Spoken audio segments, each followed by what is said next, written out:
ce que la religion refuse d'admettre. Spinoza l'a écrit en 1656. Imaginez un instant que vous viviez au XVIIe siècle. Imaginez que vous découvriez des vérités si puissantes qu'elles pourraient détruire les fondements mêmes de la société. Que feriez-vous? Les garderiez-vous pour vous? Ou auriez-vous le courage de les révéler au monde, sachant que cela pourrait vous coûter tout ce que vous possédez? Si vous aimez les histoires inspirantes de courage intellectuel et de révolution de la pensée, n'oubliez pas de vous abonner à la chaîne pour ne manquer aucun moment de ces récits extraordinaires. Et dites-moi dans les commentaires, de quel pays regardez-vous cette vidéo et à quelle heure? J'adorerais savoir d'où viennent mes spectateurs passionnés d'histoire et de philosophie. Si vous regardez sur votre téléphone, n'hésitez pas à taper sur le petit pouce en l'air. Cela aide énormément à faire découvrir ces histoires à plus de personnes. Merci infiniment. Alors, êtes-vous prêt à découvrir l'histoire d'un homme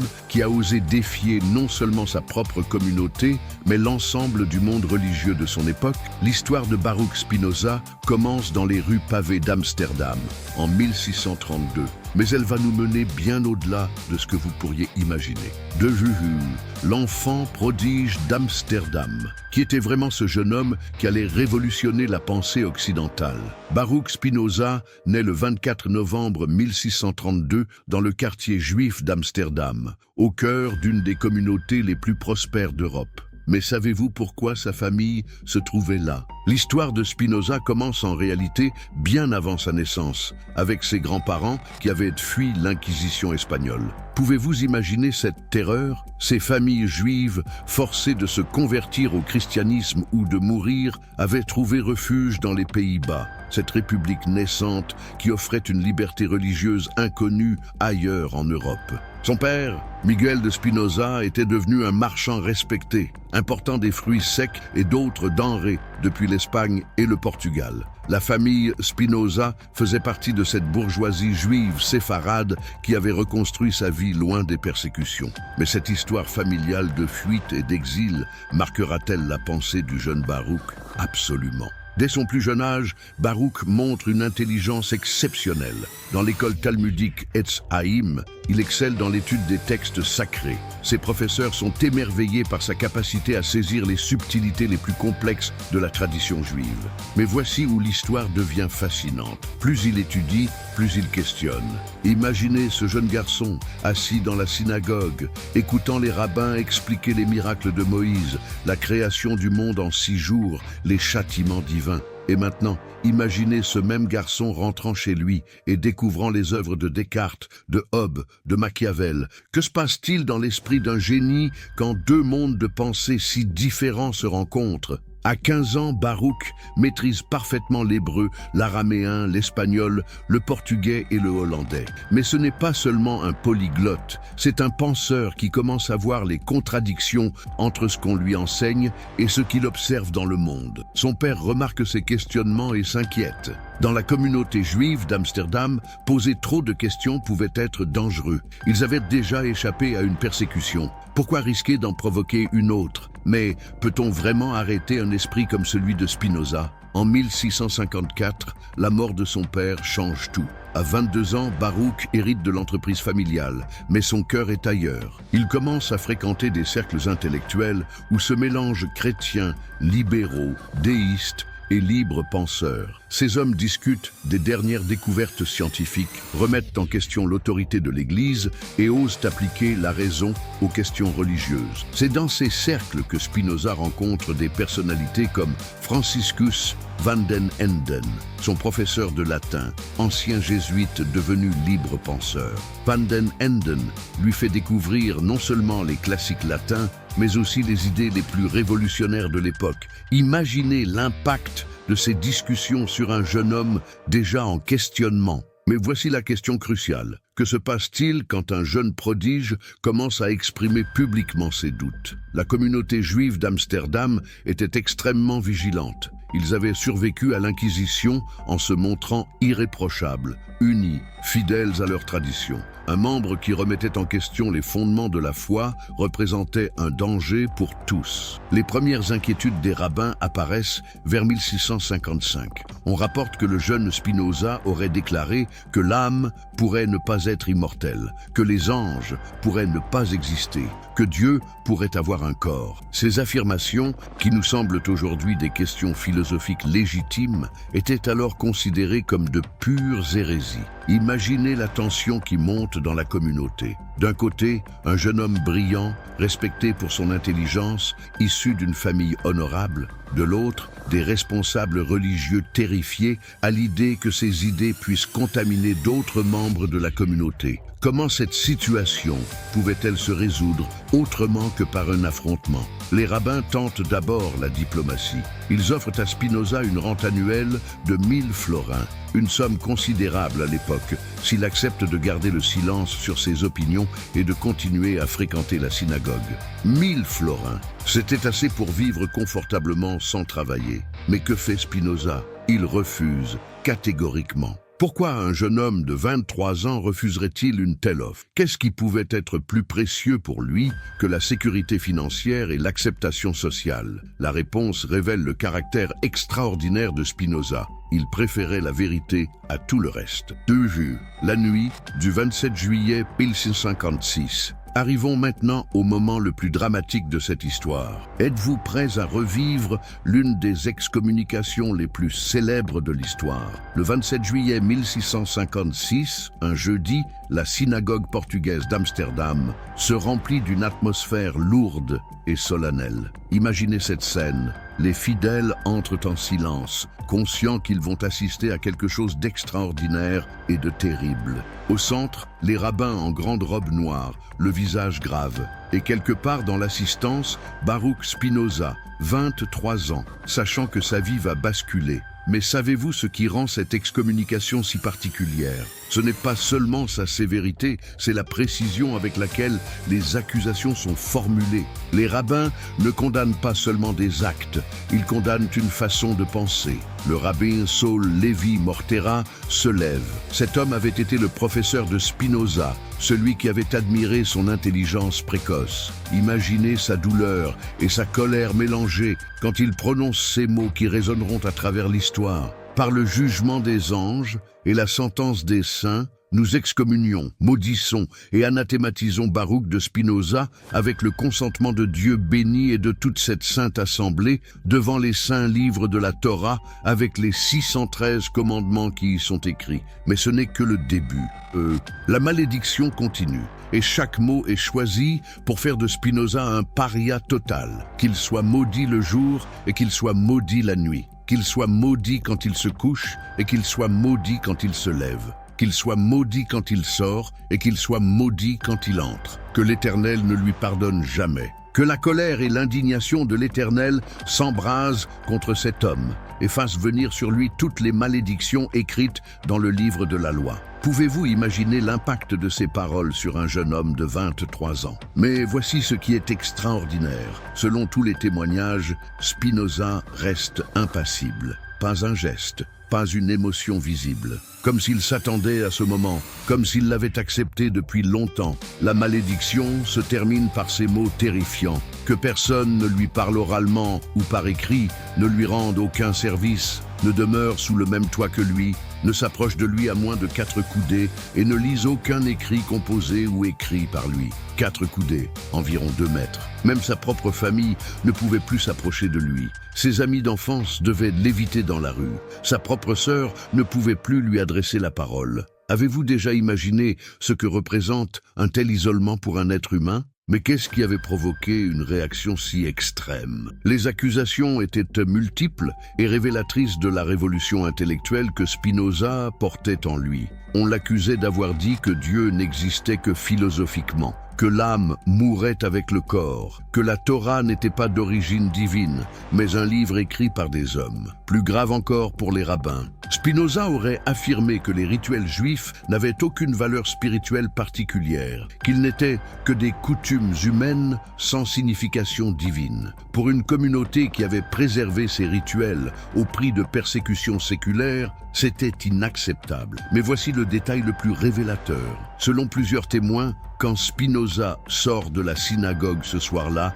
quelqu'un crie dans la foule « hérétique ». Et que répond Spinoza? Eh bien, puisque vous m'y forcez, je le serai. Cette réponse révèle tout le caractère de l'homme. Il n'a pas choisi d'être hérétique par rébellion ou par goût de la provocation. Il a été forcé à assumer ce rôle par l'intolérance de ceux qui refusaient d'entendre ses questions légitimes.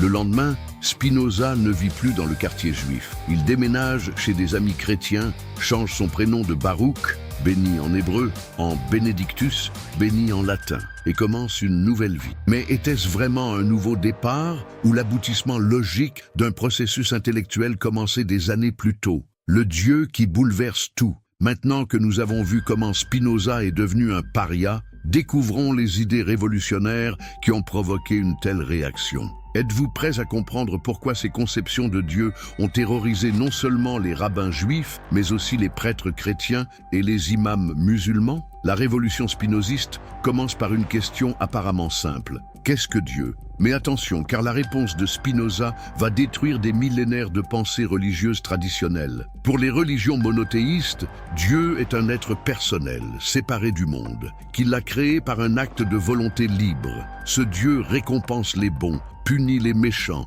écoute les prières, fait des miracles. C'est le Dieu de la Bible, de l'Évangile, du Coran. Mais que se passe-t-il si ce Dieu n'existe pas? Spinoza développe une conception radicalement différente. Pour lui, Dieu n'est pas séparé de la nature. Dieu est la nature. Deus sive natura, écrit-il. Dieu ou la nature, c'est la même chose. Mais comprenez-vous les implications révolutionnaires de cette simple équation? Si Dieu est la nature, alors tout ce qui existe fait partie de Dieu. Vous, moi, les arbres, les pierres, les étoiles, tout cela est Dieu sous différents modes. Il n'y a plus de séparation entre le sacré et le profane, entre le créateur et la créature. Tout est divin ou plutôt, tout est naturel. Mais cela signifie aussi que Dieu ne peut pas être personnel. Comment la nature pourrait-elle avoir des émotions, des préférences, des colères? Un Dieu nature ne peut ni récompenser ni punir, ni écouter les prières, ni faire de miracles. Il agit selon des lois nécessaires, éternelles, immuables. Imaginez l'impact de cette conception sur un croyant traditionnel. Son Dieu personnel, qui l'aime et se soucie de lui, disparaît. À la place, il ne reste qu'une substance infinie, éternelle, mais totalement impersonnelle. Est-ce encore de la religion ou déjà de la science? Spinoza va plus loin. Si Dieu est la nature et agit selon des lois nécessaires, alors les miracles sont impossibles. Qu'est-ce qu'un miracle? Un événement qui viole les lois naturelles. Mais si Dieu est la nature elle-même, comment pourrait-il violer ses propres lois? Ce serait comme dire que Dieu se contredit lui-même. Prenons l'exemple de Moïse séparant les eaux de la mer Rouge. Pour la tradition religieuse, c'est un miracle divin. Pour Spinoza, c'est soit une exagération poétique, soit un phénomène naturel mal compris par des observateurs ignorants des causes réelles. Dans tous les cas, ce n'est pas une intervention surnaturelle. Cette démolition des miracles détruit l'un des piliers de la foi religieuse. Comment prouver la vérité d'une religion sans miracle? Comment distinguer un vrai prophète d'un imposteur si aucun d'eux ne peut suspendre les lois naturelles? Mais Spinoza ne s'arrête pas là. Il s'attaque aussi à l'idée que Dieu agit selon des fins, selon des intentions. Dans la conception traditionnelle, Dieu crée le monde pour une raison. Il a un plan, un projet pour l'humanité. Spinoza rejette totalement cette vision téléologique. Pour lui, demander pourquoi Dieu a créé le monde, c'est comme demander pourquoi un triangle a 3 angles. Ce n'est pas une question de but ou d'intention, c'est une question de nécessité logique. Un triangle ne peut pas ne pas avoir 3 angles, et Dieu ne peut pas ne pas produire le monde tel qu'il est. Cette conception mécaniste de la réalité révolutionne notre rapport à l'existence. Nous ne sommes plus les enfants chéris d'un Dieu paternel. Nous sommes des modes finis d'une substance infinie qui se déploie selon sa nature éternelle. Sommes-nous encore spéciaux dans ce cosmos spinoziste? La réponse de Spinoza est nuancée. Nous ne sommes pas spéciaux, au sens où nous ne serions pas les favoris de Dieu. Mais nous sommes remarquables parce que nous sommes les seuls êtres connus capables de comprendre rationnellement cette réalité. Nous sommes la nature prenant conscience d'elle-même. Cette prise de conscience rationnelle devient alors une forme de spiritualité.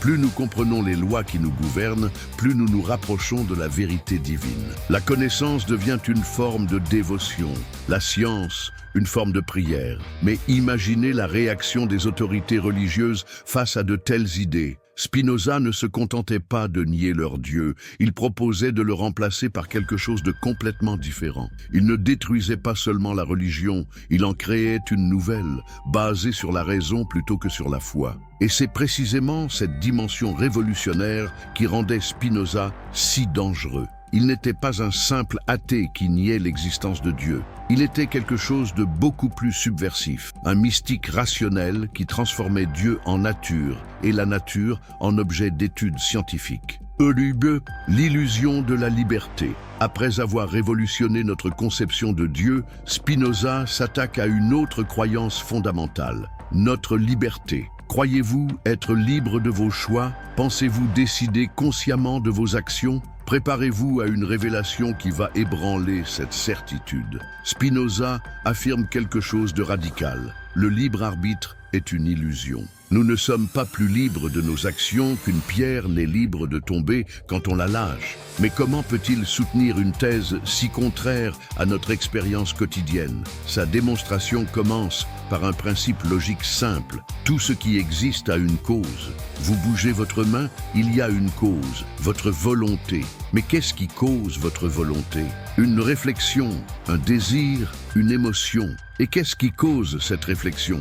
D'autres pensées, d'autres émotions, des souvenirs, des perceptions, et ainsi de suite, à l'infini. Imaginez cette chaîne causale qui remonte jusqu'à votre naissance, jusqu'aux gènes de vos parents, jusqu'aux événements qui ont façonné leur personnalité, et ainsi de suite jusqu'au début des temps. À quel moment dans cette chaîne infinie pourriez-vous situer votre liberté? Spinoza utilise une métaphore saisissante. Si une pierre lancée dans l'air avait une conscience, elle croirait se diriger librement vers son but. Cette image révèle le mécanisme de notre illusion. Nous avons conscience de nos désirs, mais nous ignorons les causes qui les produisent. Cette ignorance des causes nous fait croire à notre liberté. Pensez à vos goûts alimentaires. Aimez-vous le chocolat? Croyez-vous avoir choisi d'aimer le chocolat? En réalité, cette préférence résulte d'une multitude de facteurs. Votre génétique, vos expériences d'enfance, votre culture, votre métabolisme. Vous n'avez pas plus choisi d'aimer le chocolat qu'une plante n'a choisi de pousser vers la lumière. Mais cette vision déterministe ne fait-elle pas de nous des robots biologiques? Spinoza répond que nous sommes effectivement des êtres déterminés, mais des êtres déterminés conscients. Et cette conscience change tout. Voici où Spinoza devient vraiment subtil. Il distingue deux types de détermination, celle qui vient de l'extérieur et celle qui vient de notre propre nature. Quand vous agissez sous la contrainte, vous êtes déterminé de l'extérieur. Quand vous agissez selon votre nature profonde, vous êtes déterminé de l'intérieur. Cette seconde forme de détermination, Spinoza l'appelle liberté. Un exemple, êtes-vous libre quand vous mangez parce que vous avez faim ou quand on vous force à manger? Dans les deux cas, vous êtes déterminé à manger. Mais dans le premier cas, la détermination vient de votre nature, le besoin de nourriture. Dans le second, elle vient de l'extérieur, la contrainte. Spinoza appelle le premier cas liberté et le second servitude. Cette redéfinition de la liberté révolutionne l'éthique. Si nous ne sommes pas libres au sens traditionnel, comment peut-on parler de bien et de mal, de mérite et de faute? La réponse de Spinoza est radicale. Ces notions n'ont pas de sens absolu. Le bien et le mal ne sont que des expressions de nos désirs et de nos aversions. Ce qui favorise notre épanouissement, nous l'appelons bien. Ce qui l'entrave, nous l'appelons mal. Mais ce jugement n'a rien d'universel ou d'objectif. Ce qui est bon pour vous peut être mauvais pour moi. Cette relativisation de la morale détruit les fondements de l'éthique religieuse traditionnelle. Plus de péché absolu, plus de commandements divins universels, plus de châtiments éternels pour les méchants, ni de récompenses célestes pour les bons. Tout cela disparaît dans le système spinoziste. Mais alors, comment vivre ensemble si tout est relatif ? Spinoza répond que nous devons comprendre notre nature et celle des autres. Plus nous comprenons ce qui nous détermine, plus nous pouvons agir de façon harmonieuse avec nous-mêmes et avec autrui. L'homme sage, chez Spinoza, n'est pas celui qui obéit à des règles morales externes, mais celui qui comprend sa nature et agit en conséquence. Il ne fait pas le bien par devoir ou par peur du châtiment, mais parce que le bien correspond à son épanouissement naturel. Cette sagesse spinoziste implique une forme de thérapie par la connaissance. Nos passions tristes, la haine, la colère, l'envie, la peur, viennent de notre ignorance. Plus nous comprenons leurs causes, plus nous pouvons nous en libérer. La philosophie devient une médecine de l'âme. Prenez la jalousie. Tant que vous la subissez comme une force aveugle, elle vous détruit. Mais si vous comprenez qu'elle naît de votre insécurité, de votre peur de perdre ce que vous aimez, de votre comparaison avec autrui, alors vous pouvez commencer à la dépasser. Non pas en la combattant directement, mais en transformant les conditions qui la produisent. Cette approche thérapeutique de l'éthique représente une révolution par rapport à la morale traditionnelle, basée sur l'interdit et la culpabilisation. Spinoza ne dit pas « tu ne dois pas être jaloux parce que c'est mal ». Il dit « comprends ta jalousie pour t'en libérer ». Mais cette libération n'est-elle pas elle-même déterminée? Absolument. Nous ne choisissons pas de devenir sages, nous le devenons par la force des circonstances qui nous poussent vers la connaissance. Même notre désir de liberté est déterminé. Cette cohérence absolue du système spinoziste en fait à la fois sa force et ce qui le rend si troublant. Il n'y a aucune exception, aucune zone de liberté absolue où nous pourrions échapper au déterminisme universel.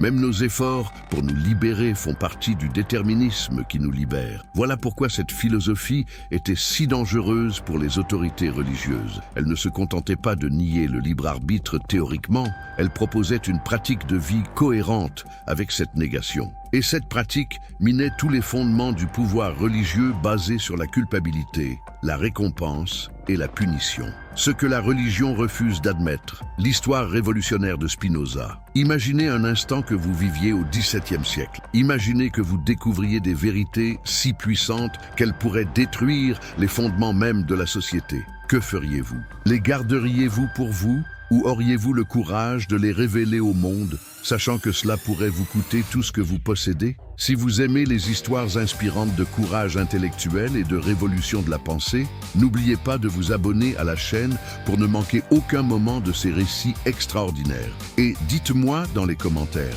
de quel pays regardez-vous cette vidéo et à quelle heure? J'adorerais savoir d'où viennent mes spectateurs passionnés d'histoire et de philosophie. Si vous regardez sur votre téléphone, n'hésitez pas à taper sur le petit pouce en l'air. Cela aide énormément à faire découvrir ces histoires à plus de personnes. Merci infiniment. Alors, êtes-vous prêt à découvrir l'histoire d'un homme qui a osé défier non seulement sa propre communauté, mais l'ensemble du monde religieux de son époque? L'histoire de Baruch Spinoza commence dans les rues pavées d'Amsterdam, en 1632. Mais elle va nous mener bien au-delà de ce que vous pourriez imaginer. De Juhul, l'enfant prodige d'Amsterdam, qui était vraiment ce jeune homme qui allait révolutionner la pensée occidentale. Baruch Spinoza naît le 24 novembre 1632 dans le quartier juif d'Amsterdam, au cœur d'une des communautés les plus prospères d'Europe. Mais savez-vous pourquoi sa famille se trouvait là? L'histoire de Spinoza commence en réalité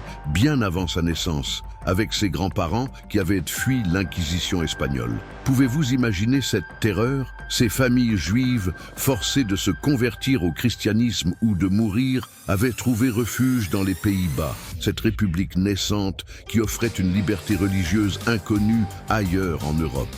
Son père, Miguel de Spinoza, était devenu un marchand respecté, important des fruits secs et d'autres denrées depuis l'Espagne et le Portugal. La famille Spinoza faisait partie de cette bourgeoisie juive séfarade qui avait reconstruit sa vie loin des persécutions. Mais cette histoire familiale de fuite et d'exil marquera-t-elle la pensée du jeune Baruch? Absolument. Dès son plus jeune âge, Baruch montre une intelligence exceptionnelle. Dans l'école talmudique Etz Haïm, il excelle dans l'étude des textes sacrés. Ses professeurs sont émerveillés par sa capacité à saisir les subtilités les plus complexes de la tradition juive. Mais voici où l'histoire devient fascinante. Plus il étudie, plus il questionne. Imaginez ce jeune garçon, assis dans la synagogue, écoutant les rabbins expliquer les miracles de Moïse, la création du monde en 6 jours, les châtiments divins. Et maintenant, imaginez ce même garçon rentrant chez lui et découvrant les œuvres de Descartes, de Hobbes, de Machiavel. Que se passe-t-il dans l'esprit d'un génie quand 2 mondes de pensée si différents se rencontrent? À 15 ans, Baruch maîtrise parfaitement l'hébreu, l'araméen, l'espagnol, le portugais et le hollandais. Mais ce n'est pas seulement un polyglotte, c'est un penseur qui commence à voir les contradictions entre ce qu'on lui enseigne et ce qu'il observe dans le monde. Son père remarque ses questionnements et s'inquiète.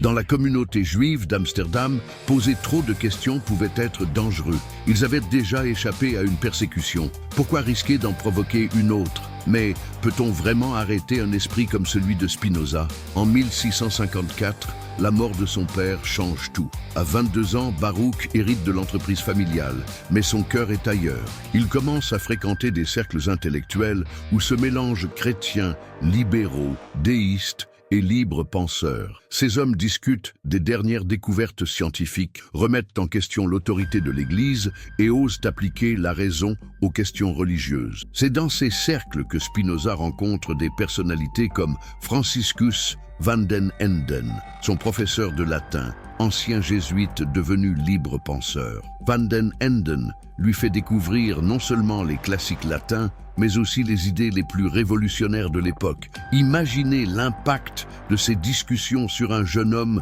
déjà en questionnement. Mais voici la question cruciale. Que se passe-t-il quand un jeune prodige commence à exprimer publiquement ses doutes? La communauté juive d'Amsterdam était extrêmement vigilante. Ils avaient survécu à l'Inquisition en se montrant irréprochables, unis, fidèles à leur tradition. Un membre qui remettait en question les fondements de la foi représentait un danger pour tous. Les premières inquiétudes des rabbins apparaissent vers 1655.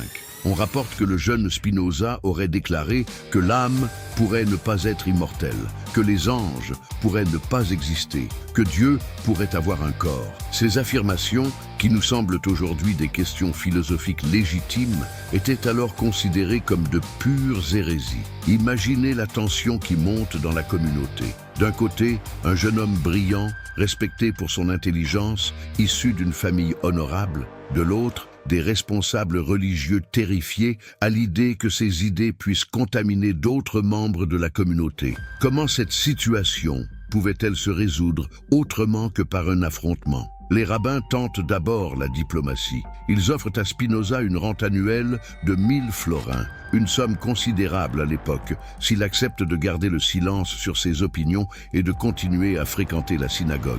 1000 florins, c'était assez pour vivre confortablement sans travailler. Mais que fait Spinoza? Il refuse catégoriquement. Pourquoi un jeune homme de 23 ans refuserait-il une telle offre? Qu'est-ce qui pouvait être plus précieux pour lui que la sécurité financière et l'acceptation sociale? La réponse révèle le caractère extraordinaire de Spinoza. Il préférait la vérité à tout le reste. 2 vues. La nuit du 27 juillet 1656. Arrivons maintenant au moment le plus dramatique de cette histoire. Êtes-vous prêts à revivre l'une des excommunications les plus célèbres de l'histoire? Le 27 juillet 1656, un jeudi, la synagogue portugaise d'Amsterdam se remplit d'une atmosphère lourde et solennelle.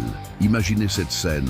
Les fidèles entrent en silence, conscients qu'ils vont assister à quelque chose d'extraordinaire et de terrible. Au centre, les rabbins en grande robe noire, le visage grave, et quelque part dans l'assistance, Baruch Spinoza, 23 ans, sachant que sa vie va basculer. Mais savez-vous ce qui rend cette excommunication si particulière? Ce n'est pas seulement sa sévérité, c'est la précision avec laquelle les accusations sont formulées. Les rabbins ne condamnent pas seulement des actes, ils condamnent une façon de penser. Le rabbin Saul Lévi Mortera se lève. Cet homme avait été le professeur de Spinoza, celui qui avait admiré son intelligence précoce. Imaginez sa douleur et sa colère mélangées quand il prononce ces mots qui résonneront à travers l'histoire. Par le jugement des anges et la sentence des saints, nous excommunions, maudissons et anathématisons Baruch de Spinoza avec le consentement de Dieu béni et de toute cette sainte assemblée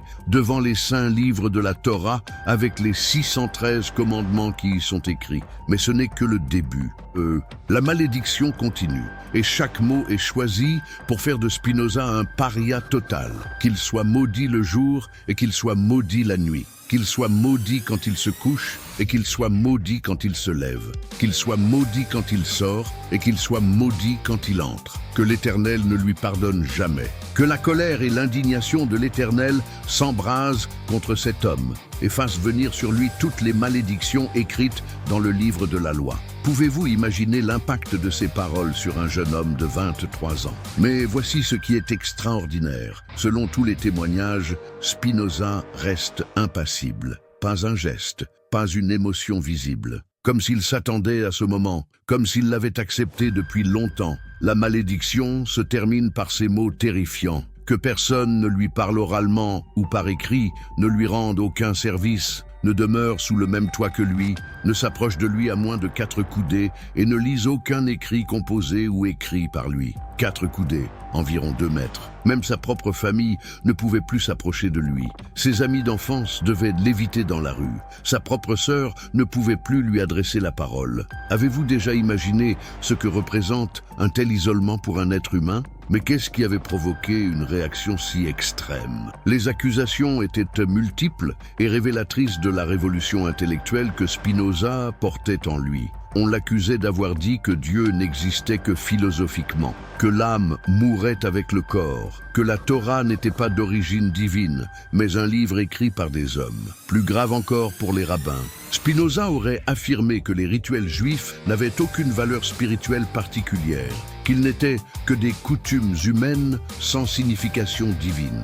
Pour une communauté qui avait préservé ses rituels au prix de persécutions séculaires, c'était inacceptable. Mais voici le détail le plus révélateur. Selon plusieurs témoins, quand Spinoza sort de la synagogue ce soir-là, quelqu'un crie dans la foule « Hérétique !» Et que répond Spinoza? Eh bien, puisque vous m'y forcez, je le serai. Cette réponse révèle tout le caractère de l'homme. Il n'a pas choisi d'être hérétique par rébellion ou par goût de la provocation. Il a été forcé à assumer ce rôle par l'intolérance de ceux qui refusaient d'entendre ses questions légitimes. Le lendemain, Spinoza ne vit plus dans le quartier juif. Il déménage chez des amis chrétiens, change son prénom de Baruch, béni en hébreu, en Benedictus, béni en latin, et commence une nouvelle vie. Mais était-ce vraiment un nouveau départ ou l'aboutissement logique d'un processus intellectuel commencé des années plus tôt? Le Dieu qui bouleverse tout. Maintenant que nous avons vu comment Spinoza est devenu un paria, découvrons les idées révolutionnaires qui ont provoqué une telle réaction. Êtes-vous prêts à comprendre pourquoi ces conceptions de Dieu ont terrorisé non seulement les rabbins juifs, mais aussi les prêtres chrétiens et les imams musulmans? La révolution spinoziste commence par une question apparemment simple. Qu'est-ce que Dieu? Mais attention, car la réponse de Spinoza va détruire des millénaires de pensées religieuses traditionnelles.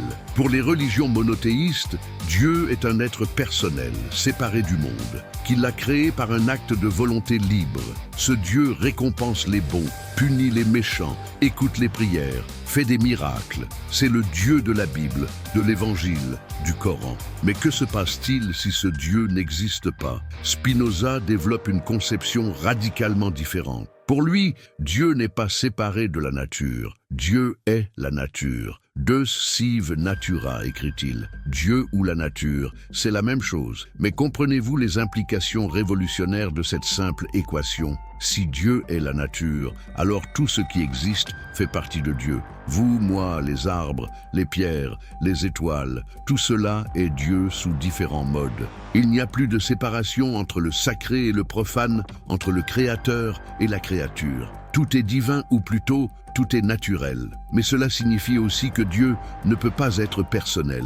Comment la nature pourrait-elle avoir des émotions, des préférences, des colères? Un Dieu nature ne peut ni récompenser ni punir, ni écouter les prières, ni faire de miracles. Il agit selon des lois nécessaires, éternelles, immuables. Imaginez l'impact de cette conception sur un croyant traditionnel. Son Dieu personnel, qui l'aime et se soucie de lui, disparaît. À la place, il ne reste qu'une substance infinie, éternelle, mais totalement impersonnelle. Est-ce encore de la religion ou déjà de la science? Spinoza va plus loin. Si Dieu est la nature et agit selon des lois nécessaires, alors les miracles sont impossibles. Qu'est-ce qu'un miracle? Un événement qui viole les lois naturelles. Mais si Dieu est la nature elle-même, comment pourrait-il violer ses propres lois? Ce serait comme dire que Dieu se contredit lui-même. Prenons l'exemple de Moïse séparant les eaux de la mer Rouge. Pour la tradition religieuse, c'est un miracle divin. Pour Spinoza, c'est soit une exagération poétique, soit un phénomène naturel mal compris par des observateurs ignorants des causes réelles. Dans tous les cas, ce n'est pas une intervention surnaturelle.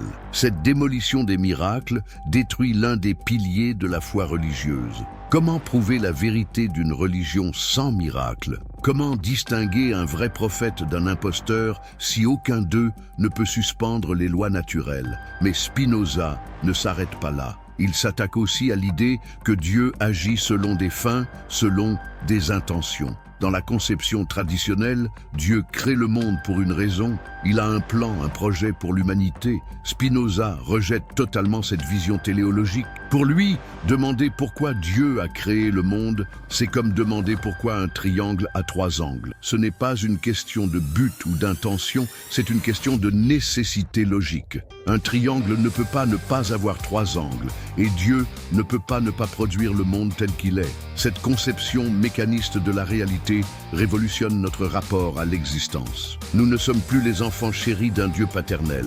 Nous sommes des modes finis d'une substance infinie qui se déploie selon sa nature éternelle. Sommes-nous encore spéciaux dans ce cosmos spinoziste? La réponse de Spinoza est nuancée. Nous ne sommes pas spéciaux au sens où nous ne serions pas les favoris de Dieu. Mais nous sommes remarquables parce que nous sommes les seuls êtres connus capables de comprendre rationnellement cette réalité. Nous sommes la nature prenant conscience d'elle-même. Cette prise de conscience rationnelle devient alors une forme de spiritualité. Plus nous comprenons les lois qui nous gouvernent, plus nous nous rapprochons de la vérité divine. La connaissance devient une forme de dévotion, la science une forme de prière. Mais imaginez la réaction des autorités religieuses face à de telles idées. Spinoza ne se contentait pas de nier leur Dieu, il proposait de le remplacer par quelque chose de complètement différent. Il ne détruisait pas seulement la religion, il en créait une nouvelle, basée sur la raison plutôt que sur la foi. Et c'est précisément cette dimension révolutionnaire qui rendait Spinoza si dangereux. Il n'était pas un simple athée qui niait l'existence de Dieu. Il était quelque chose de beaucoup plus subversif, un mystique rationnel qui transformait Dieu en nature et la nature en objet d'étude scientifique. Eulygue, l'illusion de la liberté. Après avoir révolutionné notre conception de Dieu, Spinoza s'attaque à une autre croyance fondamentale, notre liberté. Croyez-vous être libre de vos choix? Pensez-vous décider consciemment de vos actions? Préparez-vous à une révélation qui va ébranler cette certitude. Spinoza affirme quelque chose de radical. Le libre arbitre est une illusion. Nous ne sommes pas plus libres de nos actions qu'une pierre n'est libre de tomber quand on la lâche. Mais comment peut-il soutenir une thèse si contraire à notre expérience quotidienne? Sa démonstration commence par un principe logique simple. Tout ce qui existe a une cause. Vous bougez votre main, il y a une cause, votre volonté. Mais qu'est-ce qui cause votre volonté? Une réflexion, un désir, une émotion. Et qu'est-ce qui cause cette réflexion? D'autres pensées, d'autres émotions, des souvenirs, des perceptions, et ainsi de suite, à l'infini. Imaginez cette chaîne causale qui remonte jusqu'à votre naissance, jusqu'aux gènes de vos parents, jusqu'aux événements qui ont façonné leur personnalité, et ainsi de suite jusqu'au début des temps. À quel moment dans cette chaîne infinie pourriez-vous situer votre liberté? Spinoza utilise une métaphore saisissante. Si une pierre lancée dans l'air avait une conscience, elle croirait se diriger librement vers son but. Cette image révèle le mécanisme de notre illusion. Nous avons conscience de nos désirs, mais nous ignorons les causes qui les produisent. Cette ignorance des causes nous fait croire à notre liberté.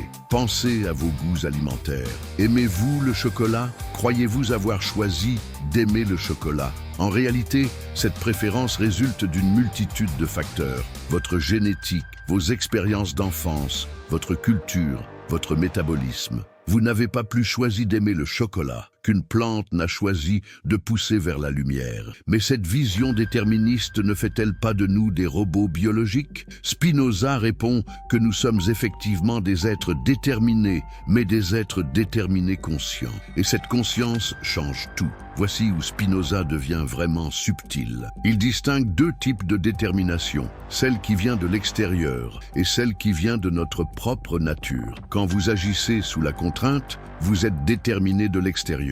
Quand vous agissez selon votre nature profonde, vous êtes déterminé de l'intérieur. Cette seconde forme de détermination, Spinoza l'appelle liberté. Un exemple, êtes-vous libre quand vous mangez parce que vous avez faim ou quand on vous force à manger? Dans les deux cas, vous êtes déterminé à manger. Mais dans le premier cas, la détermination vient de votre nature, le besoin de nourriture. Dans le second, elle vient de l'extérieur, la contrainte. Spinoza appelle le premier cas liberté et le second servitude. Cette redéfinition de la liberté révolutionne l'éthique. Si nous ne sommes pas libres au sens traditionnel, comment peut-on parler de bien et de mal, de mérite et de faute? La réponse de Spinoza est radicale. Ces notions n'ont pas de sens absolu. Le bien et le mal ne sont que des expressions de nos désirs et de nos aversions. Ce qui favorise notre épanouissement, nous l'appelons bien. Ce qui l'entrave, nous l'appelons mal. Mais ce jugement n'a rien d'universel ou d'objectif. Ce qui est bon pour vous peut être mauvais pour moi. Cette relativisation de la morale détruit les fondements de l'éthique religieuse traditionnelle. Plus de péché absolu, plus de commandements divins universels, plus de châtiments éternels pour les méchants, ni de récompenses célestes pour les bons. Tout cela disparaît dans le système spinoziste. Mais alors, comment vivre ensemble si tout est relatif?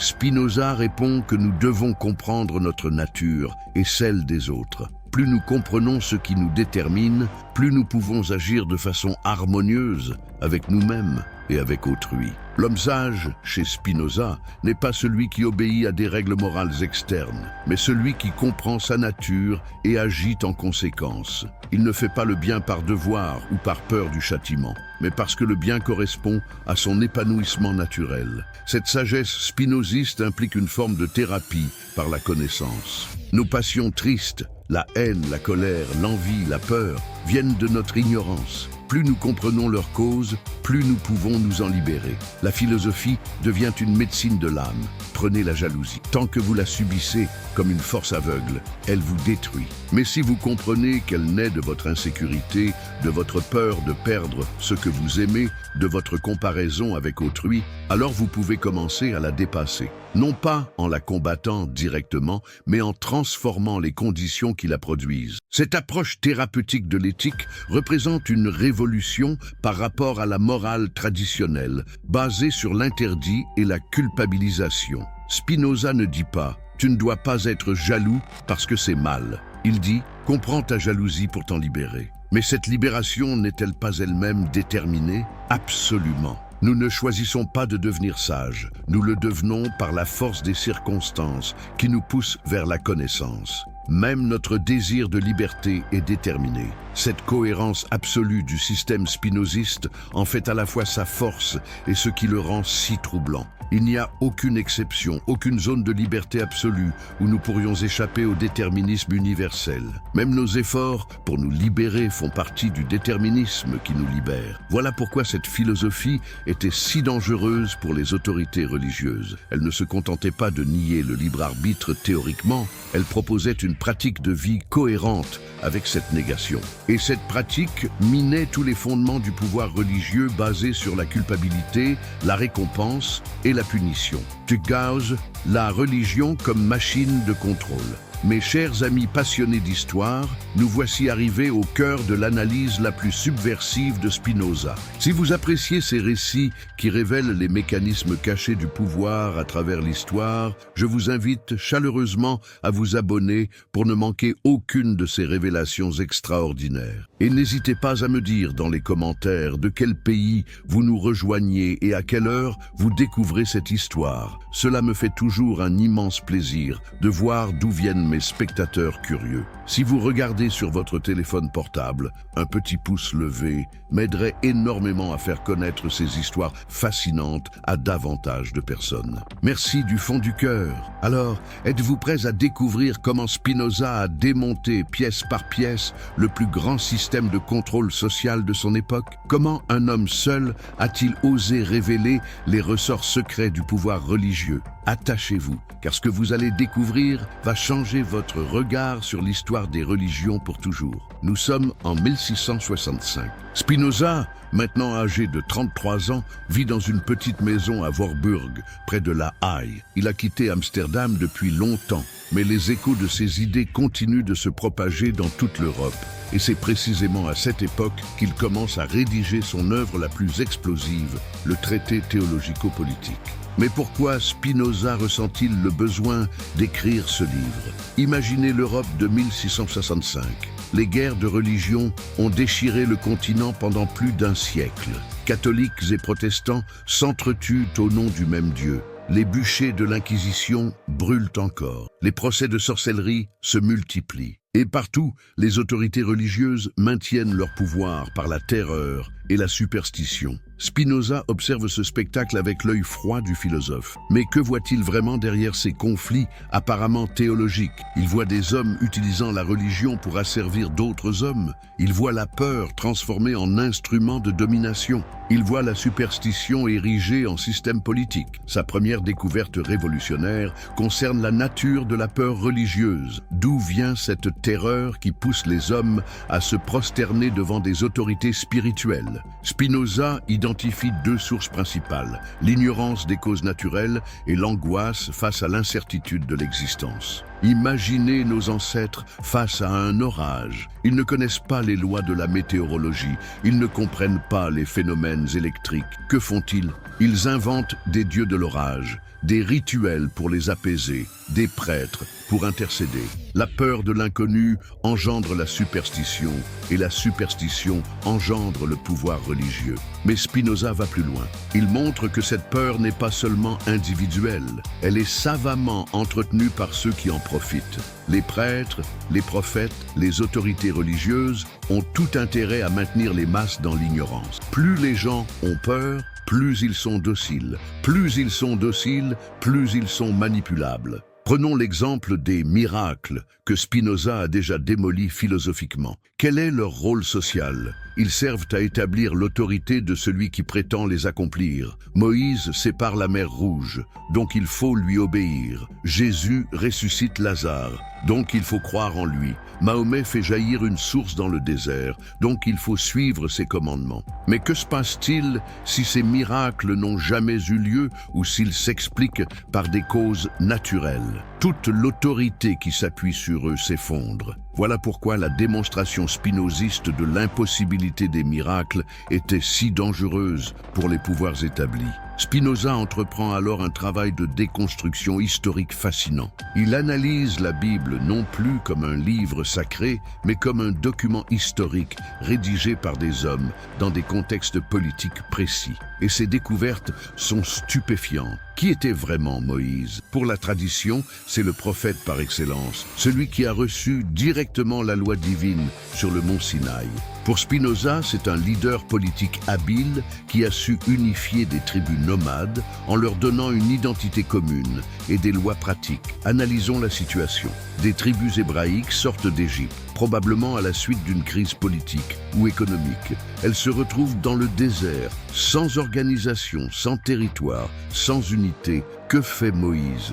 Il crée une religion qui soude ces groupes disparates autour d'un Dieu unique et de lois communes. Mais regardez attentivement ces lois. Elles ne sont pas seulement spirituelles, elles sont éminemment pratiques. Elles règlent les rapports entre les tribus, organisent la distribution des richesses, établissent des règles d'hygiène, créent une hiérarchie sociale. Moïse n'est pas seulement un prophète, c'est un législateur génial qui habille ses réformes politiques d'un vernis religieux. Et les 10 commandements, Spinoza les analyse avec un œil sociologique implacable. Tu ne tueras point. Nécessaire pour maintenir la cohésion du groupe. Tu ne voleras point, indispensable pour protéger la propriété. Tu ne porteras point de faux témoignages, essentiel pour que la justice fonctionne. Où sont les commandements purement spirituels dans cette liste? Même le monothéisme hébraïque, cette révolution religieuse majeure, Spinoza l'explique par des raisons politiques. Un peuple uni a besoin d'un Dieu unique. Tant que les tribus adoraient des dieux différents, elles restaient séparées. En imposant un Dieu unique, Moïse créait une nation unique. Mais cette analyse s'applique-t-elle seulement à l'Ancien Testament? Spinoza étend sa méthode au christianisme et à l'islam. Partout, il découvre le même schéma. Des leaders charismatiques qui utilisent la religion pour créer ou maintenir un ordre politique. Jésus lui-même, selon Spinoza, était probablement un réformateur social dont le message a été déformé par ses successeurs. Ses disciples, après sa mort, ont transformé un enseignement moral en dogme religieux, un mouvement de réforme en institution de pouvoir. Et que dire de Paul de Tarse? Cet homme qui n'avait jamais rencontré Jésus vivant devient le véritable fondateur du christianisme institutionnel. Il transforme un mouvement juif local en religion universelle, crée une hiérarchie ecclésiastique, établit des dogmes complexes. Pourquoi? Pour contrôler les communautés chrétiennes naissantes. L'analyse de Spinoza révèle un mécanisme constant. Chaque fois qu'un mouvement religieux se développe, il attire des hommes de pouvoir qui le détournent à leur fin. La spiritualité authentique se bureaucratise, se dogmatise, se transforme en instrument de domination. Prenons l'exemple de l'Inquisition espagnole, contemporaine des grands-parents de Spinoza. Officiellement, c'est un tribunal religieux chargé de préserver la pureté de la foi. En réalité, c'est un instrument politique qui permet à la monarchie espagnole de confisquer les biens des Juifs et des musulmans convertis, d'éliminer les opposants, de maintenir l'unité religieuse et donc politique du royaume. Les fameux autos de feu, ces cérémonies publiques où l'on brûlait les hérétiques, que représentent-ils vraiment? Spinoza y voit des spectacles de terreur, destinés à maintenir la population dans la soumission. Plus le châtiment est public et cruel, plus la peur se répand. Plus la peur se répand, plus l'obéissance est assurée. Mais Spinoza ne se contente pas de critiquer les abus. Il révèle les mécanismes psychologiques qui rendent ces abus possibles. Pourquoi les masses acceptent-elles d'être trompées? Parce que la vérité les dérange plus que le mensonge rassurant. Imaginez qu'on vous dise « vous allez mourir et après la mort, il n'y a rien. Votre vie n'a pas de sens prédéterminé. Vous êtes seul dans un univers indifférent. » Préférez-vous cette vérité cruelle ou le mensonge consolant? Vous êtes immortel, Dieu vous aime, votre vie a un sens, vous serez récompensé après la mort. La plupart des gens choisissent le mensonge consolant. Et les autorités religieuses l'ont compris depuis longtemps. Elles ne maintiennent pas leur pouvoir seulement par la force, mais aussi en offrant des réponses simples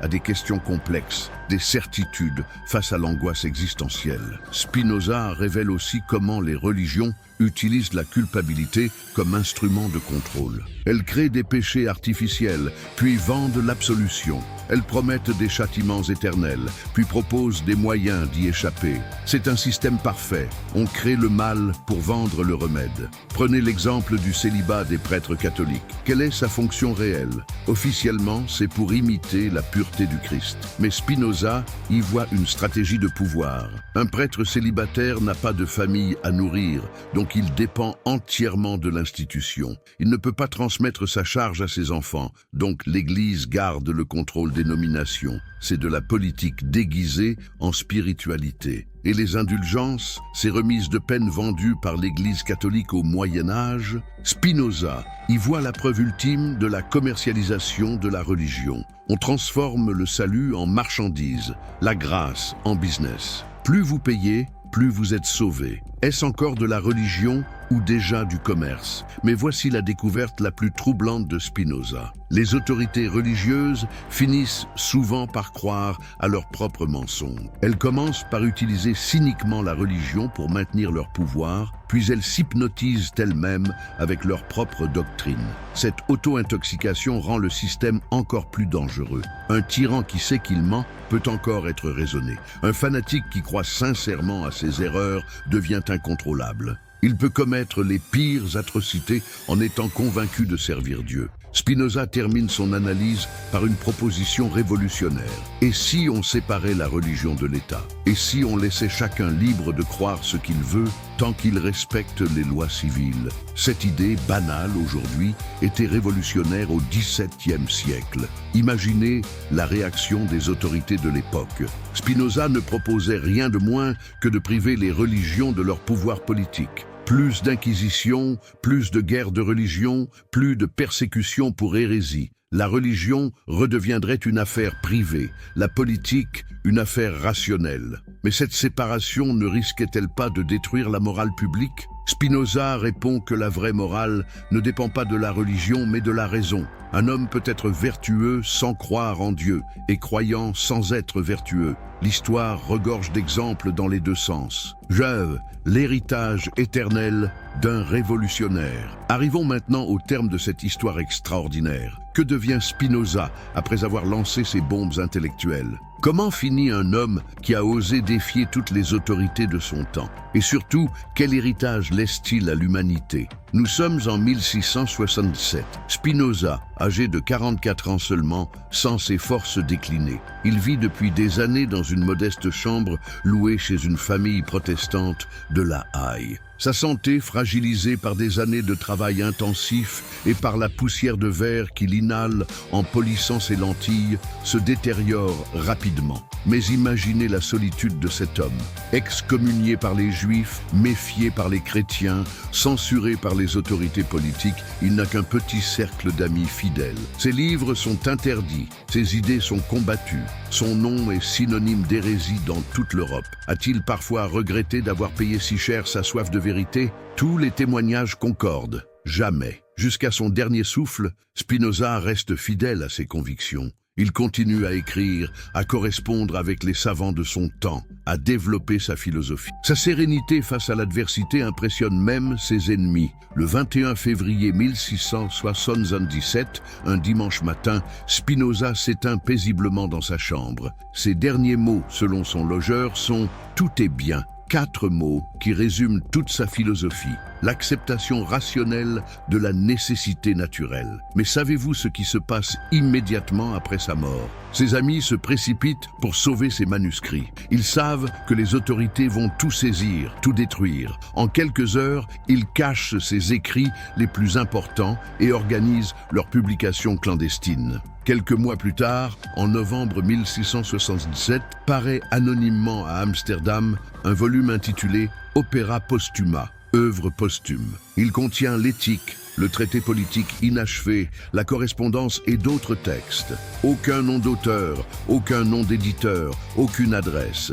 Mais tout le monde sait de qui il s'agit. La réaction est immédiate et violente. Le livre est immédiatement interdit dans toute l'Europe. En Hollande, pourtant réputée tolérante, les autorités offrent une récompense pour identifier les éditeurs. Posséder ce livre devient un crime passible de prison. Mais paradoxalement, cette interdiction ne fait qu'accroître sa diffusion clandestine. Pensez-vous que cette censure ait réussi à étouffer les idées de Spinoza? Bien au contraire, elles se répandent dans toute l'Europe des Lumières comme un feu souterrain. Voltaire lit Spinoza en secret et s'en inspire pour ses attaques contre l'Église. Diderot s'appuie sur lui pour concevoir l'encyclopédie. Goethe le considère comme l'un des penseurs les plus profonds de tous les temps. Mais c'est au XIXe siècle que l'influence de Spinoza explose vraiment. Les romantiques allemands le redécouvrent et en font un précurseur de leur panthéisme. Schleiermacher, Schelling, Hegel reconnaissent en lui un génie qui a anticipé leurs propres intuitions.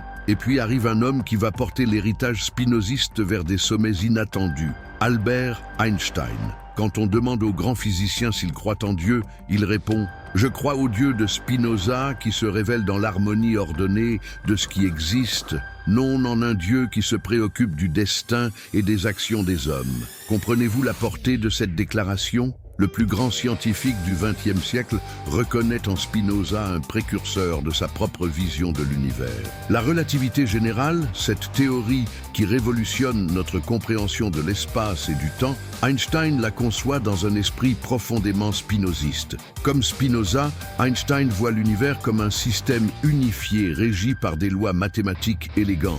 Comme Spinoza, il rejette l'idée d'un Dieu personnel qui interviendrait dans les affaires humaines. Comme Spinoza, il trouve dans la contemplation scientifique de la nature une forme de spiritualité supérieure à toute religion révélée. Mais l'influence de Spinoza ne s'arrête pas à la physique. Freud reconnaît en lui un précurseur de la psychanalyse. Cette idée que nos actions sont déterminées par des forces inconscientes, que notre liberté est largement illusoire, que la connaissance de nos déterminismes peut nous libérer, tout cela, Spinoza l'avait déjà formulé 3 siècles plus tôt. Et dans le domaine politique, les démocraties modernes, avec leur séparation de l'Église et de l'État, leur tolérance religieuse, leur pluralisme philosophique, ne réalisent-elles pas le programme que Spinoza avait esquissé dans son traité théologico-politique ? Pensez à la Déclaration universelle des droits de l'homme. Toute personne a droit à la liberté de pensée, de conscience et de religion. Cette phrase révolutionnaire, qui nous semble aujourd'hui évidente, Spinoza l'avait défendue quand elle était encore impensable.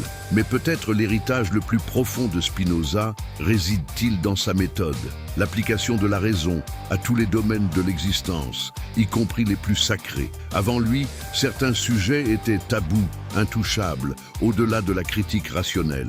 Après lui, plus rien n'échappe à l'examen philosophique. Cette rationalité critique, nous la retrouvons dans toutes les grandes révolutions intellectuelles qui ont suivi. Darwin appliquant la science à l'origine des espèces, Marx appliquant l'analyse historique aux rapports sociaux, Nietzsche appliquant la psychologie à la morale, tous prolongent la démarche inaugurée par Spinoza. Aujourd'hui, au XXIe siècle, que nous dit encore Spinoza? À l'heure où les fondamentalismes religieux ressurgissent, où les fake news se répandent, où les théories du complot prolifèrent, son message reste d'une actualité brûlante. La vérité n'est pas une opinion, la raison n'est pas un luxe, la connaissance n'est pas facultative. Quand vous voyez des foules manipulées par des démagogues qui exploitent leur peur, pensez à Spinoza analysant les mécanismes de la superstition. Quand vous entendez des discours qui promettent des solutions simples à des problèmes complexes, souvenez-vous de sa méfiance envers les prophètes de tous bords. Et quand vous vous sentez écrasé par l'immensité de l'univers, quand vous vous demandez quel sens donner à votre existence dans un cosmos apparemment indifférent, rappelez-vous cette phrase magnifique de Spinoza. Nous sentons et expérimentons que nous sommes éternels. Que voulait-il dire par là? Dire par que dans l'acte de penser, dans l'effort de comprendre, nous participons à quelque chose qui dépasse notre existence individuelle. Nos corps périssent, mais les vérités que nous découvrons, les beautés que nous contemplons, l'amour que nous éprouvons, tout cela fait partie de cette réalité éternelle que Spinoza appelait Dieu ou nature. Voilà l'ultime message de ce jeune homme excommunié à 23 ans. Nous ne sommes pas des accidents perdus dans un univers hostile. Nous sommes des expressions conscientes de la nature elle-même. Nous sommes l'univers prenant conscience de sa propre beauté, de sa propre intelligibilité, de sa propre grandeur. Cette vision, révolutionnaire en 1656, reste révolutionnaire aujourd'hui, car elle nous demande d'abandonner nos illusions consolantes pour embrasser une vérité plus difficile, mais plus noble. Nous sommes responsables de donner du sens à notre existence, non parce qu'un Dieu nous l'ordonne, mais parce que c'est notre nature la plus profonde. Spinoza est mort il y a plus de 3 siècles, mais son combat continue. Chaque fois qu'un scientifique découvre une nouvelle loi de la nature, chaque fois qu'un philosophe remet en question une vérité établie, chaque fois qu'un citoyen refuse la manipulation et exige des preuves, l'esprit de Spinoza est là. Alors, mes amis, La prochaine fois qu'on vous demandera de croire sans comprendre, d'obéir sans questionner, de vous soumettre sans discuter, souvenez-vous de ce jeune homme qui a préféré l'exil à la soumission, la vérité au confort, la liberté de penser à la sécurité de croire. Car au fond, nous sommes tous des héritiers de Spinoza. Nous sommes tous confrontés au même choix qu'il a fait. Accepter les vérités toutes faites ou chercher par nous-mêmes, nous contenter des réponses simples ou affronter la complexité du réel, vivre dans l'illusion rassurante ou dans la lucidité exigeante. Quel choix ferez-vous ?